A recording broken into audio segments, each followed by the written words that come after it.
Bing, bang, boum. De drôles de bruits résonnent dans la rue. Zoé, réveillée en sursaut, se lève furtivement. Elle descend les escaliers et ouvre la porte. Et, oh, mais que voit-elle? Éparpillé dans la neige devant la maison, plein de cadeaux. Elle n'en croit pas ses yeux. « Hé, oh, Zoé, j'ai besoin de toi !» Elle regarde autour d'elle et que voit-elle? Le Père Noël assis par terre. « Mais que fais-tu là, Père Noël ?»« Accident de traîneau. C'est la première fois que cela m'arrive en 100 ans. Aïe, mon dos !»« Mais tu t'es fait mal ?» dit Zoé. « Non, je n'ai rien de cassé. Mais c'est la faute de ces rennes. On était au-dessus du toit, ils ont éternué les 4 à la fois. Et patatrac, nous sommes tombés. » Zoé lui dit « Mais vous allez tous rentrer chez moi au chaud, venez. » Elle les fait rentrer, monte les escaliers, et tout d'un coup, atchoum! Les 4 rennes éternuent ensemble. Chut! Pas de bruit, dit Zoé. Dans la chambre de ses parents, elle les entend qui tout sautent, qui bougent. Mais heureusement, tout devient calme. Le Père Noël et les 4 rennes entrent dans la chambre de Zoé. Un renne va directement se coucher dans le lit de Zoé et les 3 autres se couchent par terre sur le tapis. Le Père Noël dit à Zoé « Laissons ces schnappants se reposer, allons ramasser nos cadeaux dehors. » Ils ressortent dans la neige, dans le froid, et ramassent les cadeaux. Mais Zoé, elle n'en ramasse qu'un, pendant que le Père Noël, il en ramasse 100 à la fois. « Mais comment fais-tu, Père Noël, pour aller si vite ?»« Eh, mademoiselle, lui répond le Père Noël, ne suis-je pas un peu magicien ?» Et il continue de ramasser les cadeaux. « Ouf, ça y est, dit le Père Noël. Le traîneau est rempli. Il n'y a plus de cadeaux par terre. »« Oui, mais comment vas-tu faire pour repartir? Tes rennes sont malades. » Alors le Père Noël lisse sa barbe, se gratte le menton, et ils réfléchissent tous les deux.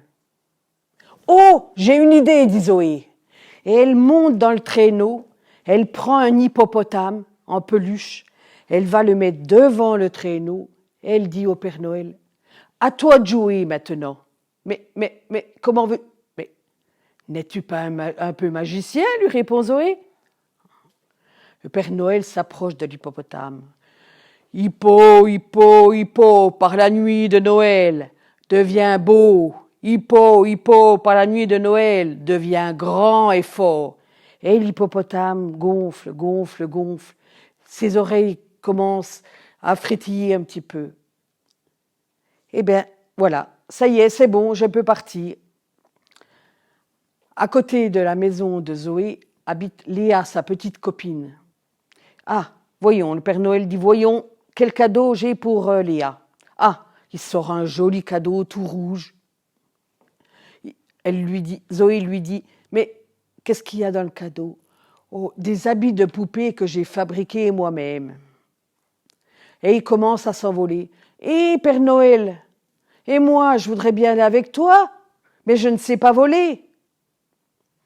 Ben oui, tu peux pas venir. Ah, j'ai une idée, dit Zoé. Elle retourne dans le traîneau, elle trouve un cerf-volant. Elle donne le cerf-volant au Père Noël. À toi de jouer maintenant, puisque tu es magicien. Et le Père Noël met le cerf-volant autour de Zoé, et la voilà qui s'envole, qui s'envole, qui s'envole. Alors, le Père Noël et Zoé prennent le cadeau de Léa et le mettent dans la cheminée. Et ils continuent à voguer de cheminée, de maison en maison pour distribuer les cadeaux. Mais Zoé commence à être fatiguée. Ses yeux se ferment. Elle n'en peut plus. Elle s'endort. Elle bâille. Le Père Noël lui dit « Je vais te ramener chez toi. » Mais quand elle arrive dans sa chambre, elle ne peut plus marcher. Il y a 3 rennes couchées sur le tapis et il y en a un dans son lit. Alors, elle s'étend lentement entre 2 rennes. Il fait bon chaud, bon chaud. Elle ferme les yeux et s'endort tout doucement. « Zoé, Zoé, lève-toi !» Le lendemain matin, sa maman arrive de la chambre. « Mais qu'est-ce que tu fais par terre, Zoé? Le sol est gelé. Et il fait froid, et cette nuit, j'ai entendu éternuer plusieurs fois. Qu'est-ce que tu as fait ?» Zoé ne dit rien. Sa maman lui dit « Allez, viens vite au salon, le Père Noël est passé. » Elle se dépêche de descendre. Elle descend, elle descend. Elle arrive vers le sapin.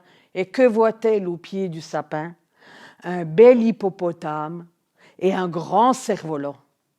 Elle sourit. Elle ne dit toujours rien. Dans l'après-midi, arrive sa petite copine Léa. « Oh Zoé, tu ne devineras jamais ce que j'ai eu pour Noël. » Zoé lui répond « Des habits pour ta poupée ?»« Ben, comment le sais-tu » Zoé ne dit rien, mais elle se rappellera toujours cette merveilleuse belle nuit de Noël.